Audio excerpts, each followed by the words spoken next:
கண்டிப்பா சொன்னபடியே 2000 தருவோம் என்பதற்கான ட்ரெய்லர் தான் கோடைக்கால சிறப்பு நிதி சேர்த்து அண்மையில் கொடுத்த 5000 ரூபாய். இப்போ தமிழ்நாடு முழுக்க இப்ப எங்க என்ன பேசிக்கிறாங்க தெரியுமா? நம்ம முதலமைச்சர் ஜனவரி மாதம் பொங்கலுக்கு 3000 ரூபாய் சொல்லிட்டு கொடுத்தாரு 3000ன்னு. அடுத்த மாதமே 5000 ரூபாய் சொல்லாம கொடுத்துட்டாரு. இப்ப 8000 ரூபாய் கூப்பன் அறிவிச்சிருக்கிறாரு. உரிமை தொகை 2000 ரூபாய் உயர்த்த போறாரு. பேருந்துகளையும் நாம டிக்கெட் எடுக்க வேணாம். இவ்வளவு பண்ணியிருக்கக்கூடிய ஸ்டாலினுக்கு ஓட்டு போடாம வேற யாருக்கு ஓட்டு போடுறதுன்னு பேசிக்கிறாங்க. நேற்று கூட சீர்காழிக்கு போயிருந்தேன். காலையில் வாக்கிங் மாதிரி கடத்தலில் இருக்கக்கூடிய மக்களை எல்லாம் போய் சந்தித்தேன். அப்போ சீர்காழியில் ஒரு சகோதரி என்னை பார்த்ததும் உணர்ச்சி வசப்பட்டு கண் கலங்கிட்டாங்க. மகளிருக்காக இந்த முத்துவேல் கருணாநிதி ஸ்டாலின் இன்னும் நிறைய செய்வேன். அதே போல புதுமை பெண் தமிழ் புது திட்டத்தில் கல்லூரிக்கு போகக்கூடிய மாணவர்களுக்கு இப்போ மாதந்தோறும் 1000 ரூபாய் வழங்கிட்டு வரோம் இல்லையா? இனி அதை 1500 ரூபாயாக உயர்த்தி வழங்க போறோம். காலை உணவு திட்டத்தை 8ஆம் வகுப்பு வரை விரிவுபடுத்த போறோம். இலவச மின்சாரம் பெறக்கூடிய 20 லட்சத்திற்கும் மேற்பட்ட விவசாயிகளுக்கு எந்தவித மீட்டரும் பொருத்தாத நவீன மின்சார பம்பு செட்டுகள் வழங்கப்படும். நெல் கொள்முதல் விலை குவிண்டால் ஒன்றுக்கு 3500 ரூபாயாக உயர்த்தி வழங்கப்படும். கரும்பு கொள்முதல் விலை டன் ஒன்றுக்கு 4500 ரூபாயாக உயர்த்தி வழங்கப்படும். பால் கொள்முதல் விலை லிட்டர் ஒன்றுக்கு 5 ரூபாய் உயர்த்தி வழங்கப்படும். முதியோர் உதவித்தொகை இனி மாசம் 2000 ரூபாய் உயர்த்தி வழங்கப்படும். மாற்றுத்திறனாளிகளுக்கான உதவித்தொகை 2500 ரூபாயாக உயர்த்தி வழங்கப்படும். உங்களோட திருவண்ணாமலைக்காக குறிப்பாக சொல்லணும்னா வேளாண் தொழில் பூங்கா அமைக்கப்படும். புற்றுநோய்க்கான நவீன சிகிச்சை வசதிகள் ஏற்படுத்தப்படும். பட்டு நெசவு தொழிலுக்கு பொது உட்கட்டமைப்பு வசதி ஏற்படுத்தப்படும். அதே போல கள்ளக்குறிச்சி மாவட்டத்தில் அரிசி ஆலை மற்றும் மரவேலைப்பாட்டு குழுமம் அமைக்கப்படும். வட மாவட்டங்களுக்கான சிறப்பு வளர்ச்சி திட்டம் செயல்படுத்தப்படும். இப்ப சொல்லுங்க, இவ்வளவு சாதனைகளை செஞ்சுட்டு இத்தனை வாக்குறுதிகளை கொடுக்கிற திராவிட மாடல் ஆட்சி திரும்பவும் வரணுமா இல்லையா? இந்த எழுச்சியை பார்த்து நம்ம எதிரிகளால பொறுத்துக்க முடியல. இன்னைக்கு மதியம் செய்தி வந்துச்சு பாத்தீங்களா? தமிழ்நாடு அரசினுடைய தலைமைச் செயலாளர் லஞ்ச ஒழிப்புத்துறையுடைய போலீஸ் அதிகாரிகள் உள்ளிட்ட பலரை மாற்றி இருக்கிறாங்க. நியாயமான சுதந்திரமான தேர்தலை நடத்த வேண்டிய தேர்தல் ஆணையம் பாஜகவோட கிளைக்கழகமா இப்ப மாறி இருக்கு. நாம கேட்பது என்ன? இதே தேர்தல் ஆணையம் சில நாட்களுக்கு முன்பு வந்து என்ன சொன்னாங்க? அந்த ஆணையத்தில் பொறுப்பில் இருக்கக்கூடியவங்க தமிழ்நாட்டுக்கு வந்து சென்னைக்கு வந்து என்ன சொல்லிட்டு போனாங்க?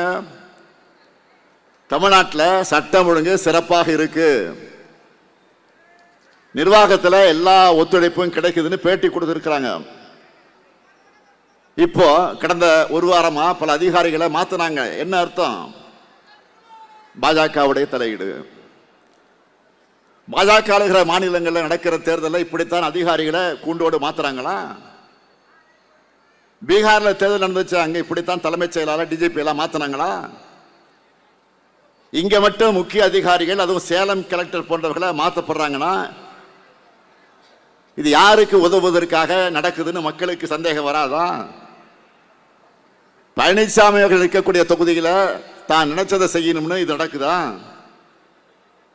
இதனாலலாம் திமுகவோட வெற்றி தடுத்து நிறுத்த முடியும்னு நினைக்கிறாங்க. அது முடியுமா? முடியவே முடியாது. எத்தனை அதிகாரிகளை மாத்தினாலும் இன்னும் ஒரு மாசத்துல திரும்ப நம்முடைய திராவிட மாடல் அரசு தான் அறுதி பெரும்பான்மையோட ஆட்சி அமைக்க போகுது.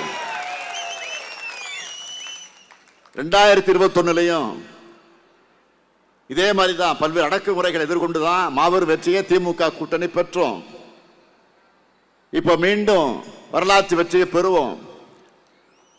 நம்முடைய கவலை எல்லாம் நேர்மையற்ற பாஜகவுக்காக. நேர்மையா நடுநிலையா அரசியல் குறுக்கீடு இல்லாம தன்னிச்சையா இயங்க வேண்டிய தேர்தல் ஆணையம் என்கின்ற இந்த உயர் அமைப்போட மதிப்பு கேள்விக்குறியாக இன்றைக்கு ஆகியிருக்கு.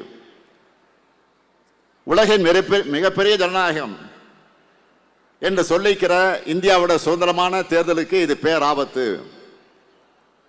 என்டிஏ கூட்டணிக்காக நடக்கக்கூடிய இந்த அதிகார துஷ்பிரயோகத்துக்கு தக்க பதிலடியை தேர்தல் முடிவுகளில் மக்கள் கொடுக்கணும்.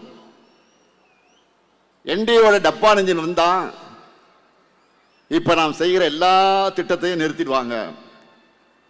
அதுக்கு நாம இடம் கொடுக்க கூடாது. மீண்டும் சொல்றேன், தமிழ்நாடு அணியா டெல்லி அணியா என்ற இந்த ஜனநாயக போர்ல அரசியல் வெறுப்பு எல்லாவற்றையும் கடந்து நம்முடைய தாய் தமிழ்நாட்டை காக்க திருவண்ணாமலை கள்ளக்குறிச்சி மக்கள் எல்லாரும் நம்ம மதச்சார்பற்ற முற்போக்கு கூட்டணியைத்தான் ஆதரிக்கணும். நல்லா புரிஞ்சுக்குங்க. நான் ஆதரவு கேட்கிறது திராவிட முன்னேற்ற கழகத்தினுடைய வெற்றிக்காக மட்டுமல்ல, நம்முடைய கூட்டணியுடைய வெற்றிக்காக மட்டுமல்ல, மக்களான உங்களுடைய வெற்றிக்காக. அதையும் கடந்து சொல்கிற ஒட்டுமொத்த தமிழ்நாட்டினுடைய வெற்றிக்காக. சொன்னதை செய்யும் கலைஞரின் மகனா கேட்கிறேன்.